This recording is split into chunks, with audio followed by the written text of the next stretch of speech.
हे भगवान मैं कहाँ आ गया, ये कौन सी दुनिया में आप मुझे ले आया। क्योंकि जब वो माँ के गर्भ में था तब उसे श्वास लेना नहीं पड़ता था, उसे खुद से भोजन करने की आवश्यकता नहीं होती थी, माँ जो खाती थी वही खाता था। लेकिन जैसे ही उस धराधाम में आया, माँ के गर्भ से बाहर आया, वैसे ही पहला काम उसको अपने से सांस लेना पड़ा।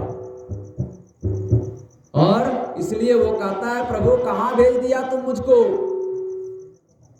और धीरे धीरे जब यहाँ का हवा पानी उसको लगता है तो जो गर्भ में मां भगवान से जो प्रार्थना किया हुआ रहता है,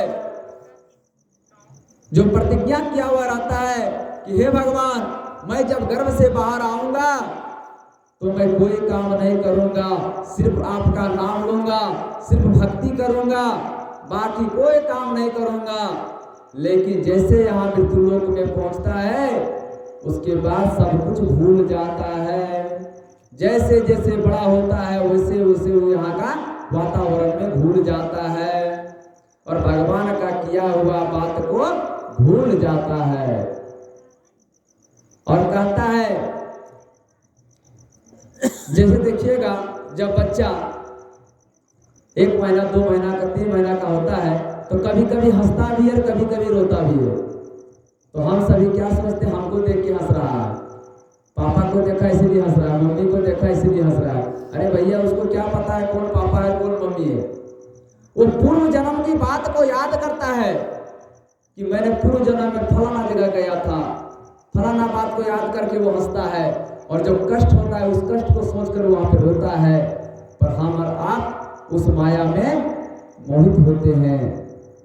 और जैसे ही बच्चा जन्म लेता है सबसे पहला काम क्या होता है, घर में थलिया बजता है, लोग मिठाई बांटते हैं कि हमारे घर में आज पुत्र रत्न की प्राप्ति हुआ है, मिठाई खा लो। और वो बच्चा रोता है।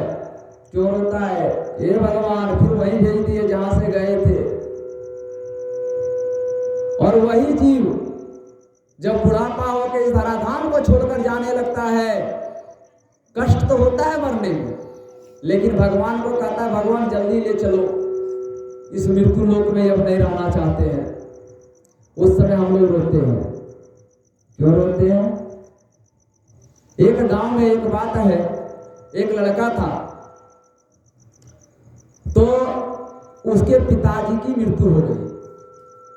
उसका पिताजी का मृत्यु हो गया। वो अपना पापा से पिताजी से बहुत प्रेम करता था, घर वाले भी बहुत पिताजी से प्रेम करते थे।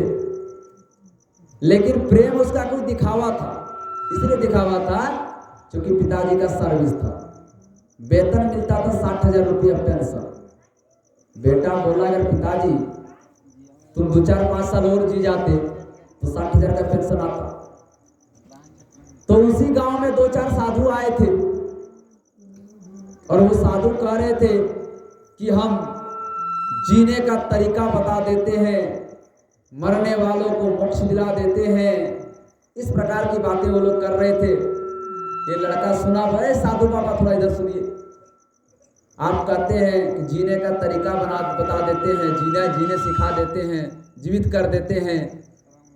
तो साधु बाबा हमारे पिताजी का मृत्यु आज सुबह हुआ है, आप कोई ऐसा तंत्र मंत्र जंत्र कर दीजिए जिससे हमारा पिताजी फिर से जीवित हो जाए। अगर हमारा पिताजी फिर से जीवित हो गए तो आप जितना बोलिएगा उतना पैसा दे देंगे, कहिएगा तो 5 महीना का वेतन आप ही को दे देंगे, 2 कट्ठा जमीन भी लिख देंगे, सोना भी दे देंगे, चांदी देंगे, लेकिन मेरे पिताजी को जीवित कर दीजिए। साधु बाबा भी पहुंचे हुए थे। बोला एकदम बेटा एक काम करना पड़ेगा। बोला क्या? बोला एक सामान तुमको लाना पड़ेगा। बोला बोलो। बोलो साधु बाबा क्या लाना है? अभी तुरंत मैं गाड़ी स्टार्ट करता हूँ, गिरिडीह पहुंच जाता हूँ। बोला गिरिडीह से नहीं रे बुड़बक। बोला तब? बोल तुम अपने गांव भर में जितना दूर तक तुम पैदल चल सकते हो वहां तक तुम जाओ और 1 मुट्ठी चावल लेकर आओ। बोला अपना घर से निकाल के देते हैं। बोला नहीं नहीं नहीं नहीं, वैसा चावल नहीं, वैसा चावल दो जिसका घर में आज तक कोई आदमी नहीं मरा हो। आज तक उसके घर में कोई आदमी नहीं मरा हो, उसका घर से तुम एक मुट्ठी चावल ले आओ, मैं तुम्हारे पिताजी को भी जीवित कर दूंगा। लड़का बोला ठीक है, अपना घर गया, अपनी पत्नी को बोला, तो माँ भी थी, बोला रे बेटा कैसे नहीं रे, तुम्हारा बाप का जो बाप था ने बाबा था वो तो 5 साल पहले मरा है। बोला तब तो नहीं चलेगा। घर से निकला, चाचा घर गया, अगल बगल गया, गोतिया भाई के पास गया, सबको बोला मेरा घर में तो फलना मरे थे। कैसे नहीं, हर घर में एक आदमी मरा है, आज मरे कल मरे परसों मरे, मृत्यु लोक है, कोई न कोई जरूर मरा होगा। पूरा गांव में दिन भर घूमा, जब गांव में नहीं मिला तो बोला साधु बाबा हमको लगता है खुदी सर में नहीं मिलेगा, अब जितकुंडी जाना पड़ेगा। बोला जाओ बेटा, 7 दिन तुम्हारा घर में रुकेंगे हम, तुम 7 दिन में एक मुट्ठी चावल ला के दे दो और तब तक तुम लाश को अपने घर में बर्फ में रखो, और जिस दिन तुम चावल लाओगे उसी दिन तुम्हारा पिताजी को मैं जीवित कर दूंगा। लेकिन ध्यान रहे उसी का घर का मीट चावल लाना जिसका घर में आज तक कोई आदमी नहीं मरा हो। वो मोटा मोटी 7 दिन में 17 गांव घुस गया, सब जगह गया, मोटरसाइकिल ले लिया, स्कॉर्पियो से दौड़ना चालू किया, सब घर में अनाउंसमेंट कर दिया, पूछा जिसका घर में आज तक कोई आदमी नहीं मरा है वो अगर मुझे एक मुट्ठी चावल दे देगा तब हम उसको 1 करोड़ रुपया देंगे। पर ऐसा कोई घर नहीं मिला जिस घर में कोई आदमी नहीं मरा हो। अब बताइए किसी के घर में ऐसा है कि कोई नहीं मरा होगा? बाप मरा है, बाबा मरा है, दादा मरा है, परदादा मरा है, कोई ना कोई जरूर मरा होगा। ऐसा कोई घर नहीं मिला। बोला बाबा कोई घर नहीं मिला। बोला बेटा और खोजेगा? बोला अब नहीं खोजेंगे। बोला अरे जब सब घर में एक मरा है तो तुम्हारे घर में तुम्हारे पिताजी मरा है तो तुम शोक क्यों कर रहे हो? इसीलिए शोक को त्याग दो और इनका मुक्ति कैसा हो ऐसा उपाय करो। प्रेम से बोले आनंद कंद भगवान की। इसीलिए किसी का अगर मृत्यु हो जाए तो शोक नहीं करना चाहिए। क्या करना चाहिए?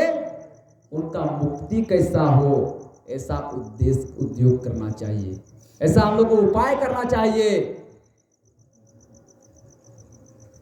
जमुना बाबू की तरफ से 20 रुपया का सहयोग आया है, बहुत बहुत धन्यवाद। भगवान की कृपा सदा बनी रहे। जय श्री राम, हर हर महादेव। आइए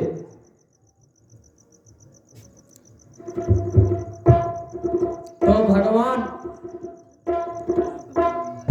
का यही कहना, ये मृत्यु लोक है, जो आया है सो जाएगा। राजा रंक फकीर, कोई चढ़ सिंहासन जाएगा, कोई बंदे जी। हर किसी को जाना है, जो जैसा कर्म किया है उसको उसी प्रकार से जाना पड़ेगा। सब आए हैं, सब जाएंगे, लेकिन हमारे साथ क्या जाएगा? तो मेरा कर्म जाएगा। लोग मर जाते हैं, आदमी मर जाता है, पर उसका नाम जीवित रहता है। क्या नाम जीवित रहता? अच्छा कर्म करके गया है। जैसे देखिएगा कोई आदमी मर जाता है तो कहता बहुत बढ़िया आदमी था, बेचारा ऐसा था, ऐसा था, ऐसा था, ऐसा था, मर गया। क्या उसका जीवित रहा? उसका कर्म, उसका नाम, उसने कैसा कर्म किया था, कैसा नाम था, वो नाम उसका जीवित रहता है, अमर रहता है, वो नहीं मरता है। ये शरीर मर जाता है, लेकिन ये आत्मा ना मरती है ना जीती है। ये आत्मा क्या है? अमर है और अमर है। इसीलिए जब ये मरता है, जिस प्रकार से कपड़ा हम लोग बदलते हैं उसी प्रकार से ये आत्मा जो है शरीर को बदलती है। तो हम लोगों को शोक नहीं करना चाहिए किसी की मृत्यु के ऊपर। लोग शोक करते हैं, रोते हैं, धोते हैं। हम पूछते हैं किसी के रोने धोने से कोई जीवित होता है क्या? नहीं होता है। एक बार की बात है, एक लड़का अपना घर में बहुत पैसा कमा कर लाता था। उसके घर वाले सब प्यार करते थे, उसको बहुत मानते थे, लेकिन वो जितना पैसा लाता था अपने घर वाले को दे देता था। और कहीं कोई अगर कि भिखारी, कोई ब्राह्मण या फिर कोई भिक्षा मांगने वाला या कोई भूखा कहता था बाबू 10 रुपया देना, थोड़ा मुझे भोजन करना है, कहता था नहीं, किसी को नहीं देता था। एक बार रास्ता में एक साधु महाराज मिल गए। एक बार रास्ता में एक साधु महाराज मिल गए। साधु महाराज बोले बेटा 10 रुपया तुम दान कर दो मुझको, ये पैसा तुमको वहां पर मिलेगा। कहां पर?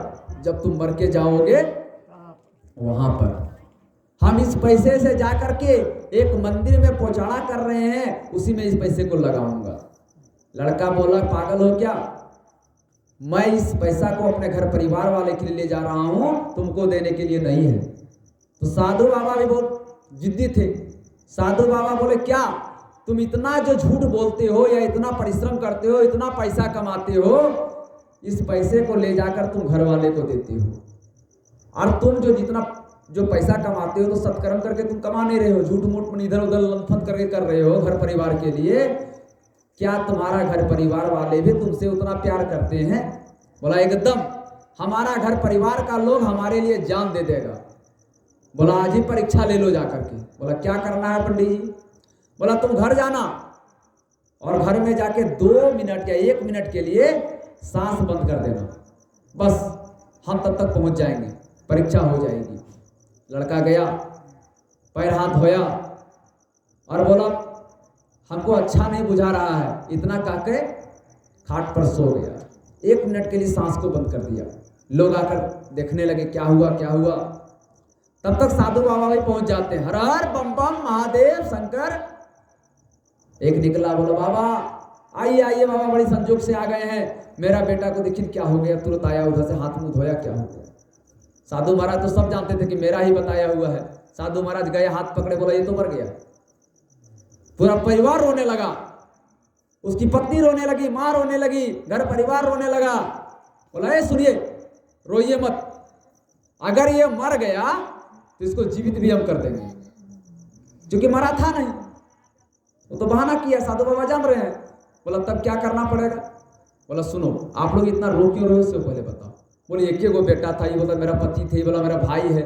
बोला आप लोग में इसके बदले किसी एक आदमी को मरना पड़ेगा, कौन तैयार होते हैं बोलिए? एक आदमी इसके बदले मरिए, इसको जीवित कर देंगे। बोला बाबा एक तो चलिए गया, दूसरा कहीं जाएगा, सो जाने दीजिए, जहाँ जा रहा है जाने दीजिए, हम लोग को रहने दीजिए बढ़िया से। अब इसका किसी तरह से बड़ा कर दो, इसका बेड़ा पार कर देंगे। बड़ा गए उसका काल में, बोला देखा बेटा क्या हुआ, कितना प्यार करते तुम्हारे घर वाला। बोला यार बाबा क्या करे, सांस छोड़ते तो दम फूल रहा है, और सांस छोड़ दो। बोला ठीक है, तो आप लोग इससे नहीं, इसका धन से लोभ करते हैं। यही चीज दुनिया सिखाना चाहती है, यही चीज दुनिया का दस्तूर। स्वार्थ लागा ही करा ही सब प्रीति, बिना स्वार्थ का कोई आपसे प्रीति नहीं करेगा। प्रेम से बोलिए आनंद कंद भगवान की जय, श्री ठाकुर जी महाराज की जय।